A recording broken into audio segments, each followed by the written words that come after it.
Երբևէ հայտնվել եք այնպիսի իրավիճակում, երբ ինչ-որ մեկը չարիք է պատճառել ձեզ, և թվացել է, թե նա անպատիժ է մնացել։ Զգացել եք դավաճանության ցավը, անարդարության ծանրությունը, սրպարտության վիրավորանքը կամ անարգանքի բեռը, որին դուք արժանի չէիք։ Այդպիսի պահերին հոգում կասկած է ծնվում. արդյոք Աստված տեսնում է դա, արդյոք նա իսկապես արդար դատաստան է կատարում։ Աշխարհը կարող է թվալ անարդար, բայց Աստծո խոսքը մեզ տալիս է հաստատուն վստահություն։ Նա տեսնում է ամեն ինչ և երբեք չի թողնում անարդարությունը առանց պատասխանի։ Սակայն խնդիրն այն է, որ Աստծո արդարությունը գործում է ոչ այնպես, ինչպես մենք ենք սպասում։ Նա կատարում է դատաստանը իր ժամանակին և լավագույն կերպով, ճանապարհին մեզ տալով արժեքավոր դասեր։ Այս տեսանյութում դուք կիմանաք 20 զարմանալի ձևեր, որոնցով Աստված պատասխանում է ձեզ պատճառված չարիքին։ Դրանցից ոմանք կզարմացնեն ձեզ և կտան նոր հայացք այն դժվարություններին, որոնց միջով անցել եք։ Եվ անպայման դիտեք մինչև վերջ, քանի որ վերջին դասը կարող է դառնալ ձեր ցավը հաղթահարելու և Աստծո դատաստանը ձեր կյանքում գիտակցելու բանալին։ Այժմ ասեք ինձ, եղել են ձեր կյանքում պահեր, երբ տեսել եք, թե ինչպես է Աստված կատարում արդարություն։ Գրեք մեկնաբանություններում, քանի որ ձեր վկայությունը կարող է զորացնել նրանց, ովքեր հիմա սպասում են Աստծո պատասխանին։ Պատրաստվեք, այս 20 դասերը կփոխեն ձեր հայացքը Աստծո արդարության նկատմամբ։ Առաջին, Աստծո արդարությունը երբեք չի պարտվում։ Երբևէ մտածել եք, թե ինչու են չար մարդիկ թվում է, թե բարգավաճում են, իսկ արդարները տառապում։ Սա հաճախակի հարց է, բայց ճշմարտությունն այն է, որ Աստված տեսնում է ամեն ինչ, և նրա արդարությունը երբեք չի պարտվում։ Երբեմն մեզ թվում է, թե նա ուշանում է պատասխանով, բայց դա բնավ չի նշանակում, որ նա անգործ է։ Աստված ունի իր ծրագիրը և իր կատարյալ ժամանակը ամեն ինչի համար, և ոչինչ չի խուսափում նրա հայացքից։ Աստվածաշունչը սովորեցնում է մեզ, որ ամեն ինչի համար կա իր ժամանակը, ներառյալ դատաստանը յուրաքանչյուր գործի նկատմամբ։ Այն, ինչ հիմա թվում է անպատիժ անարդարություն, կքննվի Աստծո կողմից պատշաճ պահին։ Երբ մենք փորձում ենք ինքներս լուծել ամեն ինչ, հաճախ գործում ենք շտապողաբար և ավելի շատ ցավ ենք պատճառում ինքներս մեզ։ Ուստի վստահությունը Աստծո արդարությանը հավատքի և իմաստության դրսևորում է։ Շատ հաճախ Աստված թույլ է տալիս որոշակի փորձություններ, մեզ ինչ-որ բան սովորեցնելու կամ մեր բնավորությունը կոփելու համար։ Տառապանքները կարող են նախապատրաստություն լինել ավելի մեծ նպատակի համար, որը մենք դեռ չենք տեսնում։ Հիշեք այնպիսի մարդկանց, ինչպես Հովսեփը, Դանիելը և նույնիսկ Հիսուսը ինքը։ Նրանք բոլորը բախվել են անարդարության, բայց վերջի վերջո Աստծո փառքը հայտնվեց նրանց կյանքում։ Եթե այսօր դուք զգում եք անարդարության զոհ, հիշեք, Աստված կատարյալ դատավոր է։ Նա ոչ միայն կատարում է արդարություն, այլև բարձրացնում է իր ժամանակին։ Նրա արդարությունը գերազանցում է ցանկացած մարդկային վրեժ։ Իսկ տեսել եք ձեր կյանքում Աստծո արդարության դրսևորում։ Կիսվեք ձեր փորձով մեկնաբանություններում։ Ձեր վկայությունը կարող է աջակցություն դառնալ նրանց, ովքեր հիմա սպասում են Աստծո պատասխանին։ Երկրորդ, Աստծո ժամանակը տարբերվում է մերից։ Ով չի խնդրել Աստծուն արագ միջամտել անարդար իրավիճակում։ Խնդիրն այն է, որ Աստծո ժամանակը չի համընկնում մերին։ Մենք ուզում ենք, որ ամեն ինչ լուծվի ակնթարթորեն, բայց նա տեսնում է ապագան և գիտի, թե երբ և ինչպես գործել լավագույն կերպով։ Այնինչ մեզ թվում է ուշացում, հաճախ փրկություն է ավելի վատից կամ նախապատրաստություն շատ ավելի մեծ բանի։ Հիշեք Հովսեփի պատմությունը։ Եղբայրները դավաճանեցին նրան, վաճառեցին ստրկության, հետո անարդար բանտարկեցին։ Նա կարող էր բողոքել և հարցնել, որտեղ է Աստված, բայց տարիներ անց հասկացավ, որ յուրաքանչյուր փորձություն Աստծո ծրագրի մաս էր, դառնալու էր Եգիպտոսի կառավարիչ։ Եթե Աստված անմիջապես միջամտեր, ինչպես ուզում էր Հովսեփը, նա երբեք չէր հասնի իր նպատակին։ Սա նշանակում է, որ եթե Աստված անմիջապես չի գործում, նա պատրաստում է ինչ-որ ավելի լավ բան, քան մենք կարող ենք պատկերացնել։ Խնդիրն այն է, որ սպասելիս մենք կարող ենք հուսահատվել և հոգնել, և հենց այդ ժամանակ պետք է դրսևորել հավատքը։ Վստահությունը Աստծուն ոչ միայն նրա գոյության հավատք է, այլև վստահություն, որ նա լիովին վերահսկում է մեր կյանքը։ Քանի անգամ ձեզ թվացել է, որ ինչ-որ բան ուշանում է, բայց հետո հասկացել եք, որ Աստծո ժամանակը կատարյալ էր։ Գուցե դա աշխատանք էր, հարաբերություններ կամ պատասխան անարդարությանը, որի հետ բախվել եք։ Վերջի վերջո Աստված միշտ ցույց է տալիս, որ գիտի, թե ինչ է անում։ Իսկ ձեր մոտ եղել է փորձ, երբ թվացել է, թե Աստված ուշանում է, բայց հետո հասկացել եք, որ դա լավագույն ժամանակն էր։ Կիսվեք մեզ հետ մեկնաբանություններում։ Երրորդ, ոչինչ չի խուսափում Աստծո հայացքից։ Երբևէ զգացել եք, որ ինչ-որ մեկը չարիք է պատճառել ձեզ և անպատիժ մնացել։ Հաճախ թվում է, թե չար մարդիկ հաղթում են, իսկ արդարները մոռացված են, բայց հավատացեք, Աստված տեսնում է ամեն ինչ։ Յուրաքանչյուր անարդարություն, յուրաքանչյուր արցունք և յուրաքանչյուր դավաճանություն գրանցված է Տիրոջ մոտ։ Նա կարող է թույլ տալ, որ ինչ-որ բան տեղի ունենա ժամանակավորապես, բայց պատշաճ պահին միջամտում է։ Աստվածաշնչում շատ օրինակներ կան դրա։ Հիշեք Անանիային եւ Սափփիրային, նրանք փորձեցին խաբել առաքյալներին, թաքցնելով հանգանակության մասը։ Թվում էր ոչ ոք չգիտի, բայց Աստված բացահայտեց ճշմարտությունը եւ նրանք գրեցին հետևանքները։ Սա ապացուցում է, որ ոչինչ չի խուսափում Աստծո հայացքից։ Նույնը տեղի է ունենում այսօր։ Մարդիկ կարող են մանիպուլյացիա անել, խաբել եւ վնասել ուրիշներին, բայց Աստված գիտի սրտի յուրաքանչյուր միտք եւ մտադրություն։ Երբեմն նա թույլ է տալիս, որ այդպիսի մարդիկ գնան իրենց ճանապարհով, միայն թե իրենք կնկնեն այն փոսը, որ ուրիշների համար էին պատրաստել։ Նրանք, ովքեր չարիք են գործում, կարող են մտածել, որ հաղթել են, բայց Աստծո արդարությունը միշտ հաղթանակում է։ Եթե ձեզ անարդար վիրավորել են եւ թվում է, թե մեղավորները խուսափել են պատժից, հիշեք, Աստված ոչինչ չի անտեսում։ Գուցե նա պաշտպանում է ձեզ ավելի մեծ բանից կամ սպասում է կատարյալ պահի իր դատաստանին։ Իսկական արդարությունը աղմուկ չի պահանջում, այն գալիս է Աստծո կատարյալ ժամանակին։ Նկատել եք, թե ինչպես է Աստված գործում լռության մեջ ձեր կյանքի հետևում։ 4. Սերմանալու եւ հնձելու օրենքը չի չեղարկվում։ Կա Աստծո օրենք, որին հնարավոր չէ խուսափել։ Ինչ որ սերմանես, այն էլ կհնձես։ Եթե ինչ որ մեկը չարիք է պատճառել ձեզ, վստահ եղեք այդ մարդը կհնձի իր գործերի հետևանքները։ Հաճախ մենք նայում ենք աշխարհին եւ տեսնում, թե ինչպես են անբանիշտ մարդիկ բարգավաճում, բայց նրանց բարգավաճումը ժամանակավոր է։ Սաղմոսում ասված է. «Մի նախանձիր ամբարիշտներին եւ մի բարկացիր չարագործների վրա, քանի որ շուտով կանհետանան ինչպես խոտը»։ Այլ կերպ ասած, ամեն ինչի վերջ կա։ Կարևոր է հասկանալ, որ մենք հնձում ենք ոչ միայն այնինչ անում ենք, այլև այնինչ ասում ենք եւ նույնիսկ մտածում կամ ուզում ենք, որ զայրույթը տիրի մեզ։ Ինքներս ենք տառապում հետևանքներից։ Գաղտնիքը շարունակել սերմանել սեր, ներում եւ վստահություն Աստծուն։ Հիշեք Աման պատմությունը։ Նա ուզում էր ոչնչացնել հրեա ժողովրդին եւ կախաղան պատրաստեց Մարտոխիոսի համար, բայց վերջում ինքը կախվեց նույն կախաղանից։ Սա վառ օրինակ է սերմանալու եւ հնձելու օրենքի գործողության։ Չարիքը, որ մարդը մտածում է ուրիշների դեմ, վերադառնում է իրեն պատշաճ ժամանակին։ Տեսել եք, թե ինչպես է այս օրենքը գործում իրական կյանքում։ Կիսվեք ձեր փորձով մեկնաբանություններում։ 5. Աստված չարիքը վերածում է օրհնության։ Եղել են պահեր, երբ բախվել եք այնպիսի ծանր փորձությունների, որ թվացել է ելք չկա։ Լավ նորությունն այն է, որ Աստված կարող է ցանկացած ցավ վերածել հաղթանակի։ Այնինչ թվում է վերջ, կարող է դառնալ մեծագույն օրհնության սկիզբ։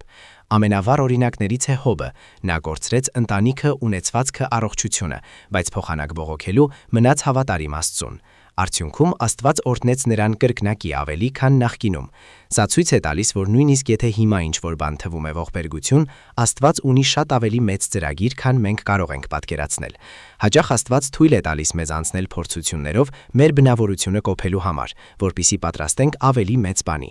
Այսօր ձեր կյանքում կարող է լինել մեծ շրջադարձ, ուստի պետք է վստահել Աստծուն, նույնիսկ երբ չենք հասկանում կատարվողը։ Գուցե հենց հիմա դուք անցնում եք դժվար պահի միջով եւ հարցնում եք. ինչու եղավ սա ինձ հետ։ Բայց հիշեք, Աստված արդեն պատրաստում է ձեզ համար ինչ-որ շատ ավելի մեծ բան, քան կարող եք պատկերացնել։ Ձեզ դեմ ուղղված չարիքը կարող է դառնալ ձեր կյանքի մեծագույն օրհնությունը։ Գրեք մեկնաբանություններում. ես հավատում եմ, որ Աստված իմ ցավը վերածում է օրհնության։ 6. Վրեժը պատկանում է Տիրոջը։ Երբ ինչ-որ մեկը ցավ է պատճառում մեզ, առաջին մարդկային ռեակցիան վրեժխնդրության ցանկությունն է։ Ուզում ենք, որ այդ մարդը տարապի նույն չափով։ Բայց Աստվածաշունչը սովորեցնում է մեզ ուրիշ բան. ինձ է պատկանում վրեժը, ես կհատուցեմ։ Աստված գիտի, որ արդարությունը նրա ձեռքում է, ոչ թե մեր։ Վրեժը կարող է թվալ քաղցր պահին, բայց վերջի վերջում մեզ դարձնում է ատելության գերիներ։ Նկատել եք, որ որքան շատ եք մտածում վրեժի մասին, այնքան ավելի եք կապված այդ իրավիճակին, մինչդեռ վիրավորողը շարունակում է ապրել։ Մենք թունավորում ենք ինքներս մեզ զայրույթով, որը քայքայում է մեզ ներսից։ Միայն Աստված կարող է ազատել մեզ այդ փակ շրջանից եւ կատարել իսկական դատաստան։ Հիշեք Դավիթի եւ Սավուղի պատմությունը։ Սավուղը հետապնդում էր Դավիթին, ուզելով սպանել առանց պատճառի, բայց նույնիսկ երբ Դավիթը հնարավորություն ունեցավ վրեժ լուծելու, նա վստահեց իրավիճակը Աստծուն։ Ինչ եղավ արդյունքում։ Աստված բարձրացրեց Դավիթին, դարձնելով Իսրայելի թագավոր, իսկ Սավուղը ողբերգականորեն մահացավ։ Սա ապացուցում է, որով վստահում է Աստծուն, միշտ կարդարացվի եւ կբարձրանա։ Նա տեսնում է այն, ինչ մենք չենք տեսնում, գիտի սրտերի մտադրությունները եւ ավելի լավ գիտի, թե ինչպես գործել արդարորեն։ Աստծո արդարությունը կարող է թվալ դանդաղ, բայց երբ գալիս է, կատարյալ է։ Այժմ մտածեք, արժե կորցնել խաղաղությունը վրեժի համար, թե ավելի լավ է վստահել Աստծուն եւ թույլ տալ, որ նա գործի։ Եթե ուզում եք ձեր դատաստանը հանձնել Աստծո ձեռքը, գրեք մեկնաբանություններում. Ես վստահում եմ Աստծո արդարությանը։ 7. Ներումը ազատության եւ զորության հզոր զենք է։ Քրիստոնեության ամենադժվար, բայց ամենազորեղ պահանջներից մեկը ներումն է։ Շատերը կարծում են, որ ներել նշանակում է մոռանալ կատարվածը կամ համաձայնվել անարդարության հետ։ Բայց իրականում ներումը ոչ թե ուրիշի, այլ ձեր մասին է։ Դա ազատվելու միջոց է այն ցավից, որ պատճառել է իրավիճակը։ Չներած վիրավորանքը նման է թույնի, որ մենք ինքներս ենք խմում։ Ատելությունը մեզ դարձնում է անցյալի գերիներ եւ չի թույլ տալիս լիարժեք ապրել։ Հիսուսը հստակ ցույց տվեց, որ ներումը ոչ թե ընտրություն է, այլ պատվիրան։ Երբ Պետրոսը հարցրեց, թե քանի անգամ պետք է ներել, Քրիստոսը պատասխանեց. ոչ 7 անգամ, այլ 70 անգամ 7, այսինքն միշտ։ Բայց ինչպես ներել նրան, ով մեզ խորցավ է պատճառել։ Գաղտնիքը հասկանալն է, որ ներումը ոչ թե զգացմունք է, այլ որոշում։ Դուք կարող եք ընտրել ներել հենց հիմա, նույնիսկ եթե չեք զգում դրա ցանկությունը, եւ ժամանակի ընթացքում Աստված կբուժի ձեր սիրտը։ Ներումը չի արդարացնում ուրիշի գործը, բայց ազատում է ձեզ։ Հիշեք Հովսեփին. եղբայրները վաճառեցին նրան ստրկության, բայց երբ հնարավորություն ունեցավ վրեժ լուծելու, նա ընտրեց ներել։ Ինչ եղավ արդյունքում։ Աստված բարձրացրեց նրան, դարձնելով Եգիպտոսի կառավարիչ։ Սա ապացուցում է, որ ներումը բացում է դռներ, որոնք զայրույթը եւ վիրավորանքը երբեք չեն կարող բացել։ Այժմ մտածեք, կա ձեր կյանքում մարդ, ում պետք է ներեք։ Եթե այո, խնդրեք Աստծուց ուժ բաց թողնելու այդ ցավը եւ գրեք մեկնաբանություններում. ես ընտրում եմ ներել եւ ազատ լինել։ 8. Աստծո լռությունը չի նշանակում անգործություն։ Երբ տարապում ենք, փնտրում ենք Աստծո պատասխանը, բայց երբեմն ստանում ենք միայն լռություն։ Այդ պահերին կասկած է ծնվում. լսում է ինձ Աստված, հոգ է տանում իմ ցավի մասին։ Պատասխանը՝ այո, Աստված լսում է ձեզ եւ գործում է, նույնիսկ եթե դուք չեք տեսնում դա։ Աստվածաշունչը վի է օրինակներով, երբ թվում էր, թե Աստված լռում է, բայց իրականում պատրաստում էր ինչ-որ մեծ բան։ Հիշեք Ղազարոսի պատմությունը, երբ նա մահացավ, Մարթան եւ Մարիամը հուսահատված էին, քանի որ Հիսուսը ժամանակին չեկավ, բայց Հիսուսի լռությունը չէր նշանակում, որ նա մոռացել էր նրանց։ Պատշաճ պահին նա եկավ եւ կատարեց շատ ավելի մեծ հրաշք, հարություն տվեց Ղազարոսին։ Աստծո լռությունը փորձություն է։ Նա ուզում է իմանալ, թե վստահում ենք մենք նրան նույնիսկ երբ չենք տեսնում պատասխանը։ Դուք պատրաստ եք հավատալ, որ Աստված գործում է ձեր կյանքի հետևում, որ նա պատրաստում է ինչ-որ ավելի մեծ բան, քան կարող եք պատկերացնել։ Երբեմն Աստծո լռությունը պաշտպանություն է։ Նա կարող է պահպանել մեզ այն բանից, ինչի մասին նույնիսկ չենք կասկածում։ Եթե Աստված անմիջապես չի պատասխանում, նշանակում է նրա պատասխանը ժամանակ է պահանջում կատարյալ լինելու համար։ Եթե հիմա բախվում եք Աստծո լռությանը, մի հուսահատվեք։ Նա գործում է եւ շուտով կտեսնեք, թե ինչ էր պատրաստում ձեզ համար։ Գրեք մեկնաբանություններում. ես վստահում եմ Աստծուն նույնիսկ նրա լռության մեջ։ 9. Համբերությունը հավատքի փորձություն է։ Սպասելը մարդու համար ամենադժվար փորձություններից մեկն է։ Մենք ապրում ենք աշխարհում, որտեղ ամեն ինչ արագ է տեղի ունենում, եւ ուզում ենք, որ Աստված պատասխանի մեր տեմպով։ Բայց համբերությունը հավատքի ամենակարևոր քննություններից մեկն է։ Աստվածաշունչը ասում է. «Տիրոջը հույս ունեցողները կզորանան ուժով»։ Սպասելը ոչ թե անգործություն է, այլ վստահություն, որ Աստված ամեն ինչ անում է լավագույն կերպով։ Աբրահամի պատմությունը սովորեցնում է մեզ դա։ Աստված խոստացավ նրան որդի, բայց խոսման կատարումը տևեց 25 տարի։ Եթե Աբրահամը հրաժարվեր սպասելուց, երբեք չէր դառնա բազում ազգերի հայր։ Համբերությունը օգնում է մեզ կախված լինել Աստծուց եւ հոգեվորապես աճել։ Սպասման ժամանակը հնարավորություն է զորացնելու հավատքը։ Հաճախ մենք չենք ստանում ուզածը պարզապես այն պատճառով, որ դեռ պատրաստ չենք ընդունելու այն։ Եթե Աստված դեռ չի պատասխանել ձեր խնդրանքին, գուցե նա պատրաստում է ձեզ շատ ավելի մեծ բանի։ Վստահեք գործընթացին եւ շարունակեք առաջ գնալ։ Եղել են պահեր եւ ստիպված եք եղել երկար սպասել, բայց վերջում դա դարձել է օրհնություն։ Կիսվեք մեկնաբանություններում։ 10. Տառապանքը նախապատրաստություն է ավելի մեծ բանի։ Երբևէ մտածել եք, որ ձեր ցավը կարող է նախապատրաստություն լինել ինչ-որ մեծ բանի։ Աստվածաշնչի ողջ ընթացքում տեսնում ենք, որ Աստծո մեծ մարդիկ դժվարությունների միջով են անցել նախքան իրենց նպատակը կատարելը։ Մովսեսը 40 տարի անցկացրեց անապատում, նախքան իսրայելացիներին ազատագրելը։ Դավիթը նախ հաղթեց հսկաներին, նախքան թագավոր դառնալը։ Տառապանքները տալիս են դասեր, որոնք հեշտ ճանապարհով չես սովորի։ Նրանք մեզ դարձնում են ավելի ուժեղ, իմաստուն եւ սովորեցնում կախված լինել Աստծուց։ Փորձություններում մենք ընտրություն ունենք տրտնջալու կամ աճելու։ Հիսուսն ասաց. «Աշխարհում կունենաք նեղություն, բայց քաջ եղեք, ես հաղթել եմ աշխարհին»։ Սա նշանակում է, որ նույնիսկ երբ տառապում ենք, կարող ենք վստահ լինել, որ Աստված վերահսկում է իրավիճակը։ Եթե հիմա անցնում եք դժվար շրջան, հարցրեք Աստծուն, ինչ ես ուզում սովորեցնել ինձ։ Մի հարցրեք ինչու, հարցրեք ինչի համար։ Երբ փոխում ենք մեր հայացքը, տեսնում ենք, որ ամեն ինչի իմաստ կա, եւ ձեր ամենադժվար իրավիճակը կարող է տանել դեպի ձեր մեծագույն հաղթանակը։ Եթե այս խոսքը դիպել է ձեր սրտին, գրեք մեկնաբանություններում. մեծի համար։ 11. Ձեզ չարիք պատճառողը մի օր կհնձի իր բերքը։ Աստվածաշունչը հստակ ասում է սերմանալու եւ հնձելու օրենքի մասին։ Ինչ որ սերմանես մարդ, այն էլ կհնձի։ Կարևոր է հասկանալ, որ Աստծո դատաստանը գալիս է ոչ միշտ այնքան արագ, որքան մենք ուզում ենք։ Երբեմն թվում է, թե ձեզ չարիք պատճառած մարդը շարունակում է բարգավաճել, բայց դա չի նշանակում, որ նա կխուսափի հետևանքներից։ Աստված տեսնում է սրտի բոլոր մտադրությունները, եւ երբ նա որոշում է գործել, անկումը կարող է շատ ավելի ծանր լինել, քան մենք պատկերացնում ենք։ Հիշեք Եգիպտոսի փարավոնին։ Տարիներ շարունակ ճնշում էր իսրայելացիներին եւ թվում էր անպարտելի։ Բայց մի օր Աստված ցույց տվեց իր զորությունը եւ ազատեց ժողովրդին։ Փարավոնի հպարտությունը տարավ նրան կործանման, եւ նա հնձեց այն չարիքը, որ սերմանել էր։ Նույնը տեղի է ունենում այսօր։ Չարիք գործողները կարող են մտածել, որ անպատիժ են, բայց հնձի ժամանակը գալիս է յուրաքանչյուրի համար։ Ուստի մի անհանգստացեք եւ մի փորձեք արագացնել Աստծո դատաստանը։ Ձեզ պետք չէ վրեժ լուծել կամ ուզել ինչ-որ մեկին չարիք։ Պարզապես վստահեք Աստծուն եւ շարունակեք ձեր ճանապարհը։ Ձեր գլխավոր խնդիրը շարունակել սերմանել բարին, քանի որ ձեր հնձի ժամանակը կգա եւ այն շատ ավելի մեծ կլինի, քան կարող եք պատկերացնել։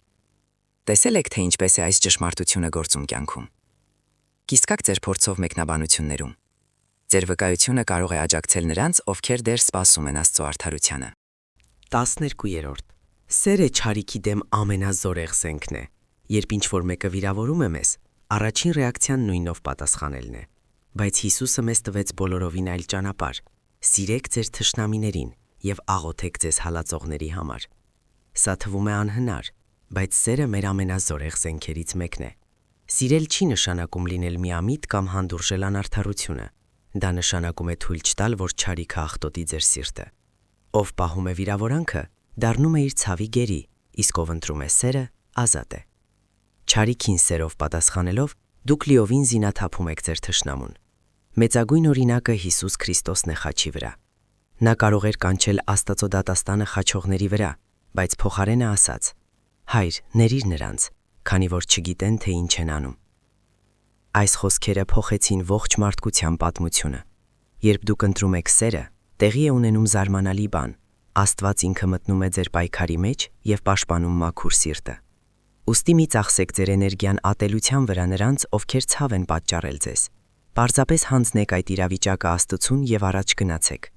Եթե այս խոսքը արձագանքեց ձեր սրտում, գրեք մեկնաբանություններում. Ես ընտրում եմ սերը եւ թույլ եմ տալիս, որ Աստված գործի։ 13. Աստված փորձություններով սովորեցնում է մեզ։ Երբևէ հարցրել եք, ինչու թույլ տվեց Աստված, որ սա պատահի ինձ հետ։ Սա բնական հարց է, երբ բախվում ենք դժվարությունների, բայց ճշմարտությունն այն է, որ Աստված օգտագործում է փորձությունները մեզ արժեքավոր դասեր տալու համար։ Նայեք Դավիթի պատմությանը։ Թագավոր դառնալուց առաջ նա տարիներ շարունակ թաքնվում էր սավուղից, ապրում էր որպես փախստական, կրում էր դավաճանություն եւ անարդարություն։ Այդ պահին թվում էր, թե Աստված մոռացել է նրան, բայց իրականում դա նախապատրաստման գործընթաց էր։ Աստված ձևավորում էր Դավիթի բնավորությունը, պատրաստելով նրան Իսրայելը կառավարելուն։ Նույնը ձեզ հետ։ Այն, ինչ հիմա թվում է անիմաստ տառապանք, կարող է տանել դեպի ձեր մեծագույն հաղթանակը։ Եթե անցնում եք ծանր շրջանի միջով, հարցրեք Աստծուն. Ինչ ուզում ես սովորեցնել ինձ, փոխարեն ինչու՞ի, հարցրեք ինչի համար։ Երբ փոխում ենք մեր տեսակետը, տեսնում ենք, որ ամեն ինչի իմաստ կա, եւ ձեր ամենադժվար իրավիճակը կարող է տանել դեպի կարևոր դաս։ Կիսվեք ձեր պատմություններով մեկնաբանություններում։ 14. Մաքուր սիրտը միշտ կբարձրանա։ Աշխարհը կարող է խաբել, մանիպուլյացիա անել եւ անարդար լինել, բայց Աստված սպարգևատրում է նրանց, ովքեր պահպանում են մաքուր սիրտը։ Սաղմոսում ասված է. «Ով կբարձրանա Տիրոջ սարը, ով կկանգնի նրա սուրբ տեղում, նա ում ձեռքերը մաքուր են եւ սիրտը չի ձգտում սուտի»։ Նույնիսկ եթե շրջապատում մարդիկ գործում են անարդար, Աստված տեսնում է ձեր մտադրությունները։ Մենք հաճախ հարցնում ենք ինքներս մեզ. արժե լինել ավուր եւ արդար այսպիսի անարդար աշխարհում։ Պատասխանը՝ այո։ Աստված բարձրացնում է նրանց, ովքեր հավատարիմ են մնում նրան։ Հիշեք Հովսեփին, անարդար բանտարկված էր, բայց մաքուր սիրտ պահպանելով բարձրացվեց։ Մաքուր սիրտը նա է, որ նույնիսկ դժվարություններում ընտրում է վստահել Աստծուն։ Երբ դուք պահպանում եք ձեր հավատքը եւ սկզբունքները, Աստված դնում է ձեզ այնպիսի տեղեր, որտեղ ոչ ոք չի կարող կանգնեցնել ձեզ։ Եթե բախվել եք դժվարությունների ճիշտ ընտրություն անելով, իմացեք Աստված տեսնում է դա եւ ինչ ժամանակ կբարձրացնի ձեզ։ Եթե հավատում եք այս խոստումն, գրեք մեկնաբանություններում. Ես ընտրում եմ պահպանել մաքուր սիրտը եւ վստահել Աստծուն։ 15. Այնինչ այսօր թվում է անարդար, վաղը իմաստ կստանա։ Եղել է, որ ձեր կյանքում ինչ-որ բան տեղի ունենա եւ թվա սարսափելի անարդարություն, բայց հետո պարզվի օրհնություն։ Մենք հաճախ բախվում ենք դժվարությունների եւ չենք հասկանում, թե ինչու են դրանք տեղի ունենում, բայց Աստված արդեն ապագայում է եւ տեսնում է այն, ինչ մենք չենք կարող։ Պատկերացրեք ինքնաթիռը թռիչքից առաջ։ Գետնից տեսնում ես միայն թռիչքը եւ երկինքը, բայց օդաչուն բարձունքից տեսնում է ամբողջ երթուղին։ Աստված այդ օդաչուի նման է, նա տեսնում է ձեր կյանքի ամբողջ պատկերը։ Այնինչ այսօր թվում է ձեզ անարդար, վաղը իմաստ կստանա։ Աստվածաշունչը տալիս է բազում օրինակներ։ Հովսեփը վաճառվեց ստրկության եւ բանտարկվեց, բայց տարիներ անց հասկացավ, որ դա Աստծո ծրագիր էր իր եւ իր ընտանիքի փրկության համար։ Եթե նա մնար վիրավորանքի եւ դառնության մեջ, երբեք չէր տեսնի այն մեծ ապագան, որ Աստված պատրաստել էր նրան։ Եթե հիմա անցնում եք ցավի միջով, մի հուսահատվեք, Աստված գործում է հետևում։ Այնինչ թվում է սխալ, կարող է լինել շեղում դեպի ավելի մեծ նպատակ։ Եթե այս խոսքը դիպել է ձեր սրտին, գրեք մեկնաբանություններում. Ես հավատում եմ, որ Աստված իմ ցավը վերածում է նպատակի։ Եթե այս ամենից ինչ-որ բան կարող ենք սովորել, ապա այն է, որ Աստված երբեք չի լքում, նույնիսկ երբ թվում է, թե չարիքը հաղթում է։ Նա արդեն գործում է հետևում, պատրաստելով ավելի մեծ բան։ Նրա արդարությունը մեր տեսանկյունից կարող է թվալ դանդաղ, բայց երբ գալիս է, կատարյալ է եւ անխուսափելի։ Այժմ ինձ հետաքրքիր է, այս 15 դասերից որն ամենաշատը դիպել է ձեր սրտին։ Գրեք մեկնաբանություններում, ձեր վկայությունը կարող է օգեշնչել նրանց, ովքեր նույնպես սպասում են Աստծո պատասխանին։ Շնորհակալություն, որ դիտեցիք այս տեսանյութը մինչև վերջ։ Եթե այս խոսքը արձագանքեց ձեր սրտում, դրեք լայք, կիսվեք այս ուղերձով նրանց հետ, ովքեր կարիք ունեն դրա, եւ բաժանորդագրվեք ալիքին նոր օգեշնչող տեսանյութեր պաս չթողնելու համար։ Եվ մի կանգնեք դրանով, ալիքում արդեն կա մեկ այլ տեսանյութ, որ կզորացնի ձեր հավատքը եւ կօգնի ավելի լավ հասկանալ, թե ինչպես է Աստված գործում ձեր կյանքում։ Թող Աստված արատորեն օրհնի ձեզ մինչև հաջորդ տեսանյութը։